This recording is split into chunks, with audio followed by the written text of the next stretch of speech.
Jordan, you guys had a great win at Donington. The Celine battle didn't come because they went off, but you had the measure of them? I think we did there, yeah. You know, we'd worked hard on our setup. Car's always been good at Donington. Lawrence has always had a good lister at Donington. And when I went past McKellar as he came out of the pits, I thought, well, this would be interesting. So I really got my head down for a couple of laps.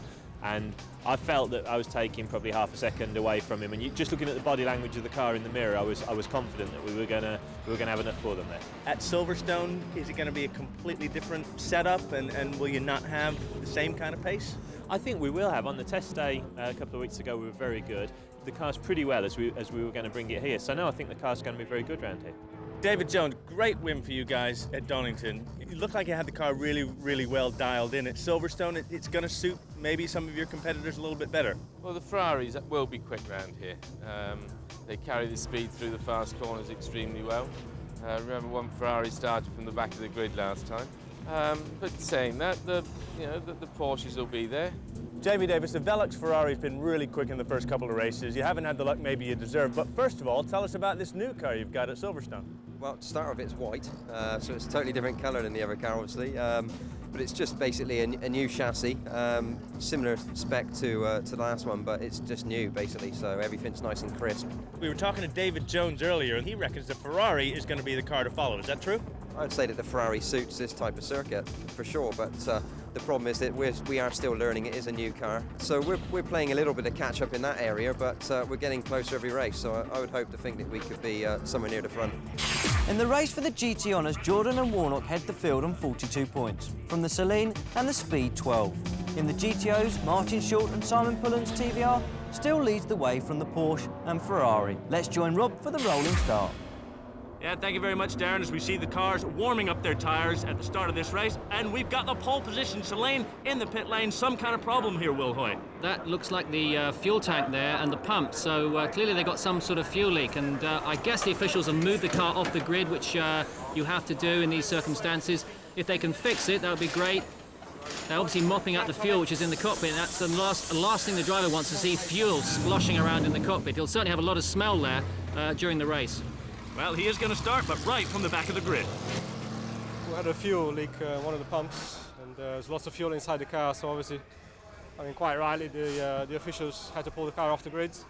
We've fixed the union now, and we hope it's going to be okay, but that means we're starting from the pit lane, so not a very good start.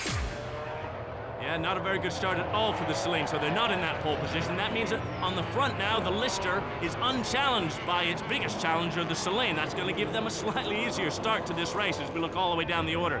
The Lister is now leading. Tucked in behind it is the fantastic TVR Speed 12.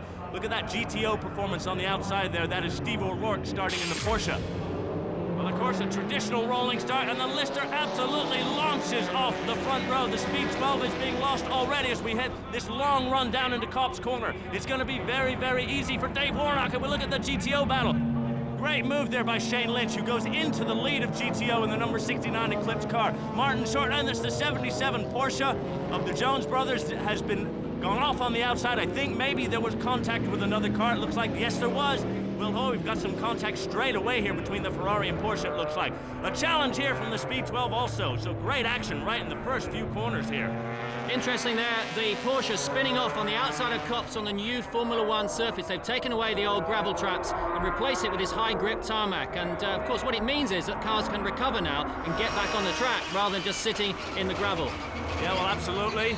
That Porsche was able to get back in competition. We saw the Ferrari going through, and the Speed 12 has gone into the lead here. Great drive at the start here by Rob Barth, who's taken that TVR Speed 12 into the lead of round 3 here of the British GT Championship. Now, Rob has just been settling into that team. He's got a very experienced teammate in Michael Caine, but Rob has been very, very quick, and he really enjoys driving that Speed 12 car. So much faster than the GTO car he drove last year. As we get a look at the restart here, we are going on board here with David Jones, who's starting in that Porsche, and here he is, just tucked in behind Martin Short. Yeah, and he definitely gets a hit there, Will Hoy.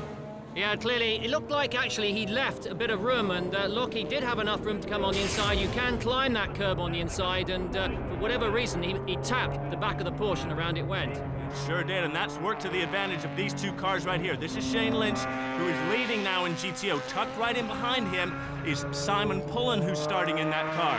Now, they are leading the championship right now, and Shane Lynch here is very, very keen to get a victory and stay ahead of that championship leading car. Now, to me, Will Hoy, Shane Lynch has really, really come on very, very well indeed as a driver. Simon Pullen goes to take a look up the inside. Does he take the place? I think he does. I'm not too sure. Has he gone into the lead? Yes, he has. Shane Lynch is going to be fighting back. Right in behind him is the GT Viper of Tony Littlejohn, who's going to be doing this whole race on his own. Shane Lynch is now going to be biding his time to perhaps have another go at Simon Pullen. A couple of young chargers here in these GTO cars. Simon Pullen only 19 years old. Shane Lynch, of course, the ex-Boys Own star. But Will, he's been doing a fantastic job this weekend. I think he's really developing nicely as a driver. Yeah, I mean, he's using his head. Obviously, he's learning every circuit he goes to. He's picking up experience from the more experienced drivers, and that's the way to build your career. I mean, obviously, he's had a very successful career in music. And funny enough, music and motorsport does mix. There's an awful lot of people from the music industry who do motor race. Steve O'Rourke, of course, manager of Pink Floyd, is one, although he's been racing for many years longer than Shane Lynch. Yeah, he sure has, and yeah, it's funny you say that they do that, but it's Steve O'Rourke is doing, again, very, very good in the championship this year, partnered with Tom Sugden. As we look at him right there, and tucked in behind him is the number 66 Ferrari. Look at this, Will Hoy. This is the Selene already starting to move dramatically up the field. Ian McKellar is absolutely on a mission. Of course, he's going to fly by some of the GTO cars. He's got so much more power, so much more grunt, so much more performance, and he absolutely flies by the GTO Lotus, and he's coming up on now, again, your friend Steve O'Rourke here, starting in the first stint in that Porsche GTO car, and he's gonna want to let him get by, but not, of course, ruin his own race. And here we've got Tony Littlejohn just trying to get by. Now, that is not a battle in the same class, but tricky move there, Will. Very difficult part of the track to put two racing cars around. Yeah, he went round the outside of the entry to Beckett's. That's certainly a brave place to overtake, but he's obviously got a quicker car, but you've got to be pretty sure that the car in front of you, senior, is not going to move over. Yeah, absolutely. Talk about quicker cars. Look at this Selene flying down the main straight here at Hangar Straight, tucking in behind the Viper of Tony Littlejohn. Now, just a quick word on Tony Littlejohn. He's planning to do this whole race on his own. To be fair, the Brookspeed team have been struggling to get their finances together to do this championship, but so far they've managed to get out, and Tony Littlejohn can't even find a second driver at the moment, so he's having to do the whole race on his own. And he's doing a pretty good job. That Viper needs a little bit more track time, and they're looking for sponsors. They've got some support from Tony right now. Great to see the car out there. Tony Littlejohn on his own, but right now, all the action here is being provided by Ian McKellar Jr., who is flying up through the field in that Selene. As a matter of fact, he's coming up now on Simon Pullen in the GTO TBR Tuscan as we come down into Bridge Corner here. Very, very fast section of the track. Hard onto the brakes as they exit this hard, fast right-hander into the tight left-hander at Priory. Then they're again hard onto the brakes here, wrestling this very, very big, heavy GT car around the tight left-hander at Brooklands. He's going to want to get around this car as easily as he can. Simon Pullen knows he's not racing for position here. He wants to keep, of course, his pace going as much as possible. So he's going to just watch his Selene absolutely fly by now as they come to the quick sections of the track. I'll tell you what, this Grand Prix circuit, Will Hoy, is built for these kind of cars. You know, the guys must love coming to the full Grand Prix circuit at Silverstone. Yeah, because it's got lots of fast corners. It's got Cops, it's got that wonderful flowing bends of Beckett's, followed by Stowe. Got the tight sort of club corner. Sorry to interrupt you there, Will. That's the 47 car Mike Newton. Just looks like it's spun there coming through Brooklands. Oh, and he's got the back end of that car stuck on the gravel. I don't know if he's going to get that going. It's in a dangerous position as we look at the Steve O'Rourke Porsche. You were saying about this track, great for GT cars. They can really kind of, open the cars up around here, can't they? Especially the Selene, of course, which has got a lot of high downforce, therefore it can use its speed, use that grip generated by the downforce through these fast corners. He's having a lot of fun out there, overtaking the slower cars, makes him feel really good. Obviously, he's trying to get the car back up to the front of the field, and so far he's making a very good job of it. Yeah, Ian McKellar really, really is on a charge, and another couple of drivers on a charge here. We're looking at Steve O'Rourke. Tucked in behind him is the Scotch driver, Robert Ross. Wow, that was, I think that was a little bit of an ambitious move there by Robert Ross, Will Hoy. He tried it in the middle of Beckett's, and really a difficult place to overtake. And I think here we see the replay coming down. Just there isn't enough room. He hasn't got his car far enough alongside Steve O'Rourke, and as a result, there's contact. And again, we see that new Formula One surface there. No gravel trap, so Steve O'Rourke can recover. And battles raging all the way down the field, and right at the front here, this is the battle for the race overall. Rob Barth still leading in that TVR Speed 12, but you can see not by very much at all from Dave Warnock. So this is a great challenge between these two awesome GT cars here. Now again, we've been saying, oh, Rob Barth running just a little bit wide under a little bit of pressure. He absolutely didn't get that right, but now he seems to have gotten back, delivering the power down to the road, and it comes out awesome power again from this Speed 12, but Dave Warnock is hunting him down. He's known as a driver, again, we've said this before, takes a little while to get going, but he tries to have a look up the inside, or does he? No, thinks the better of it. Rob Barth goes around, Dave Warnock, middle of the corner. Whoa! Will Hoy, what happened there? It's just right in the middle of that corner. It just seems to have lost the car. Well, I think he was obviously concentrating very hard. He had a go into Luffield there and didn't get past Balfe. Then had a look at down the inside of Copse and just got himself offline slightly. Meant he took the corner a bit too tightly, and as a result, he just got a little bit of oversteer there and probably kept his foot hard in. Here we see the replay. At this point here, he's already losing it in oversteer, trying to correct the car, and around it goes. Yeah, well, Rob Barth was pretty aggressive there, but I think it was a fair move, no question about that. I don't think the overtake was on, and then, like you say, Dave Warnock just seemed to lose his concentration. The other thing is I think the Celine was hunting him down, so maybe one eye on his mirrors also. The Speed 12 leading this race, but not by much. Tucked right in behind him is that Celine. Michael Caine is going to take over that car as we come up to pit stops. Join us after the break.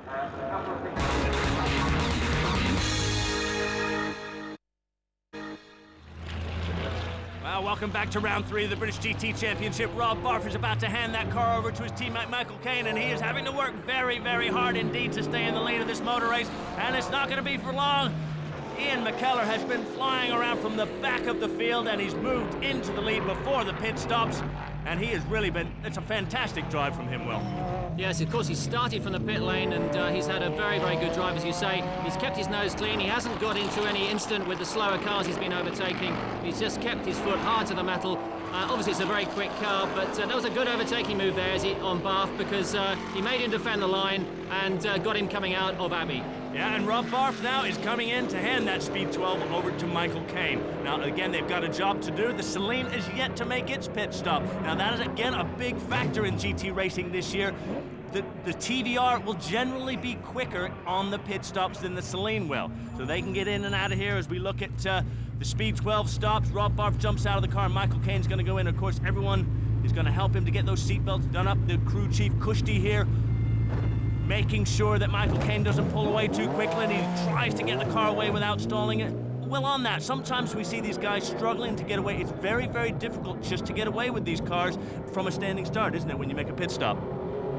Well, A, you haven't been in the car, so you're sort of cold, as it were. You jump in the car. Also, sometimes the way the clutch wears and the way the car is and the throttle response, you know, sometimes the car isn't what you're used to, and you just let the clutch out and it will stall on you or fluff on you, and that can be a problem, just getting into the car, as it were, on the pit stop. And here we see now the Celine coming into the pits here to make its driver change. As we saw a bunch of pit stops there, we saw the number 57 car of Tim Sugden going out in GTO. Now, we always enjoy watching Tim Sugden drive that car when he gets in. He really does make that Porsche fly. Tommy Erdos here, you can see holding his seat. He's a much smaller driver than Ian McKellar, and you watch them just yank Ian McKellar out of this car. Tommy Erdos will have to get his individual form-fitting seat into that so that he can drive the car. You can't drive a car with a seat that's too big for you, so big change in driver. To look at the amount of time they sit here, Will. They're doing it as quickly as they can. They're looking pretty cool and calm. They know that they're running a good race, but it's just so much time ticking away on the clock here. Ian McKellar is helping with the seat belts. They slam the doors down on the Celine. And again, he's got to pull away without stalling. Oh, it just looks like it's a little bit of a struggle. And we should just stop and have a word with Graham Nash there. I'll be back in a minute, Graham. I'm just going to go see if I can win this race, I think. But leading this race right now is Michael Caine in that Speed 12. And look at that. That's not a bad gap at all, considering the Celine was ahead just before they went to pit stop. That has proven to be a big gap. And obviously I had to overtake quite a few cars, so I picked up quite a lot of rubbish on the tyres, so it's a bit of a problem to clean the tyres back off again. The car felt fine. Tommy did a good job in qualifying, getting the car sorted, because it was his turn this weekend, so yeah, it's brilliant. Well, Ian McKellar did a great job. Tommy Erdos has got it all to do again to get in the lead of this race.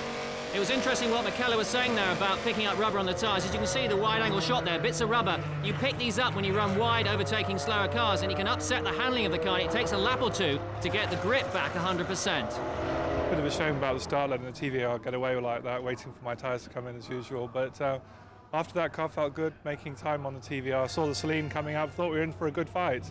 Got on the dirty side of the track and paid the price for it. So I lost it, spun it coming out onto the last car. Unfortunately, I think I've left my teammate a bit too much to do today.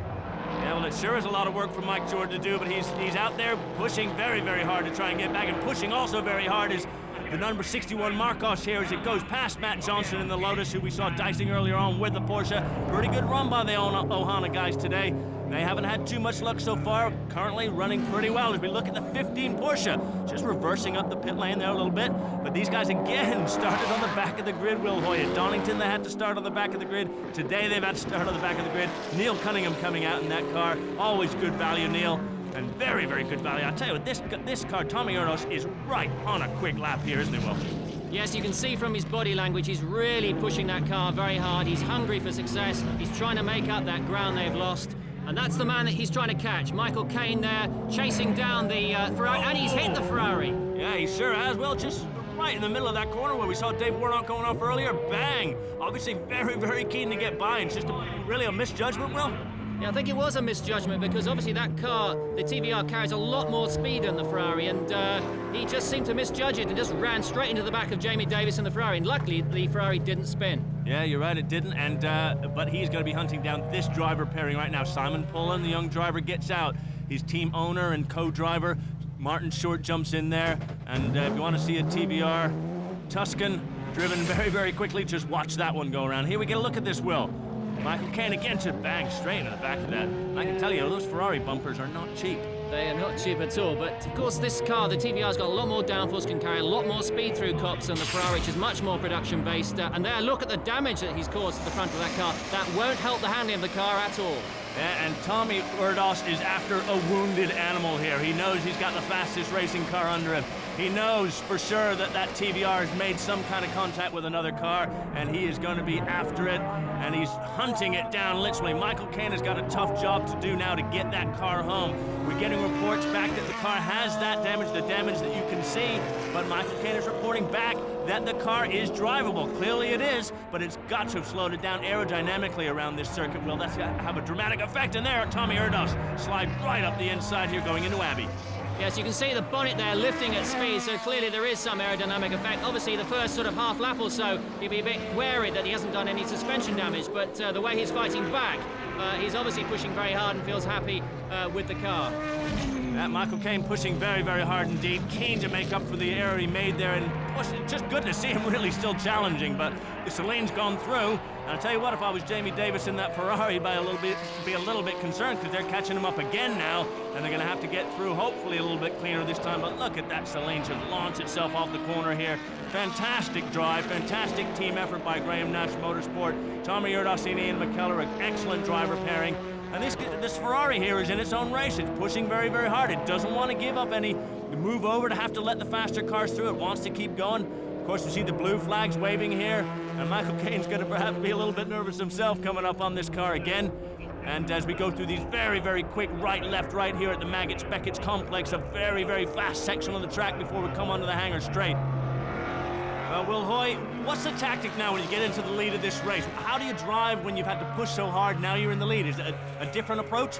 Well, he just needs to pull out a lead, it gives him a little bit of comfort, but at the same time he's got to nurse the car home because you never know when something can go wrong with your own car. And interesting to see the Ferrari, the way it came out of that Beckett's complex. Very quick, nimble, quick little car. The first, I think, 5 or 6 laps were blinding. The car was fantastic.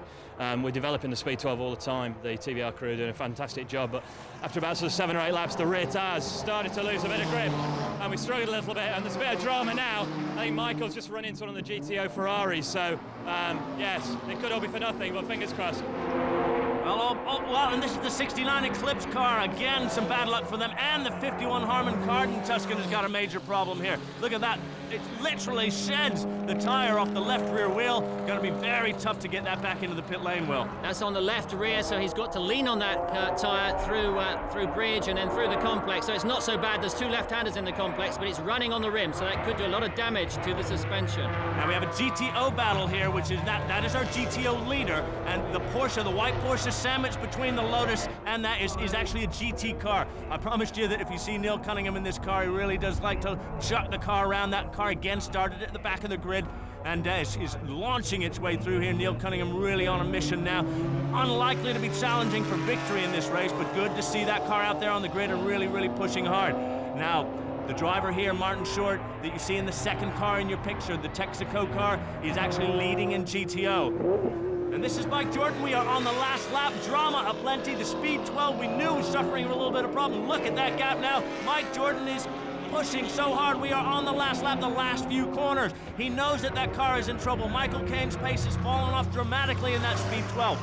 Mike Jordan loves this kind of battle. He's pushing so hard. He knows it's just a couple of corners. Can he force Michael Caine to make a mistake and just get through and take the second place? Very important for the Drivers' Championship. That is our leader. He's coming through, barring any mistakes, as he goes through Brooklands. Can Mike Jordan do it? So exciting at the end here. Well, he's got about 2 chances, turning into Brooklands there, the left-hander, and into Luffield, this last corner. But I just think he's just going to run out of time. He needs another lap. Yeah, he sure does. It was a great drive, though, Will. Michael Caine had a very, very difficult car to drive. Tommy Erdos there takes victory for the Graham Nash team.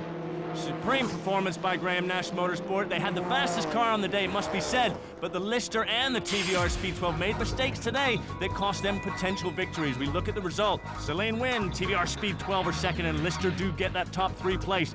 And GTO victory goes to Martin Short and Simon Pullen. Bit of drama really at the beginning. We thought it was all over before we started, so Ian did fantastic. I mean, he went through the grid and giving the car in good condition as well. So it's not just about getting through the traffic, but giving me some tyres that I can play with. And he did just that. He's a great driver, and I'm happy to be sharing with him, really. There seemed to be something coming out of the back end of the TVR. Whether they had a problem, I don't know. But yeah, coming into Abbey, he closed the door a little bit, but he played fair, left enough room, and here we are, first on the podium. Really happy after Donington. Obviously, we didn't finish, so it's a great result for us. Well, that confirms the championship position. Warnock and Jordan still lead, but it's getting much, much closer now with the McKellar and Erdos just 9 points behind. Of course, a great day today for Simon Pullen and Martin Short, who took GTO victory. We've unlocked the key on the car now. The handling is just fantastic, and we just got to keep scoring points, the usual championship thing, and be sensible. I know it sounds dreadfully boring, but it's 16 years since I've won a championship, and I like the taste of it. Well, it may not be much longer before he wins another championship as he moves ahead in the points table. The Jones boys and Lockie and Davis and the Ferrari came together at the start of the race, didn't do them any favours at all. But the day belongs to Erdos and McKellar. Join us for the next round, Knockhill in Scotland. And you can get a taste of that at 7:05 next Saturday on 4. Up next today, the Cisco City Challenge.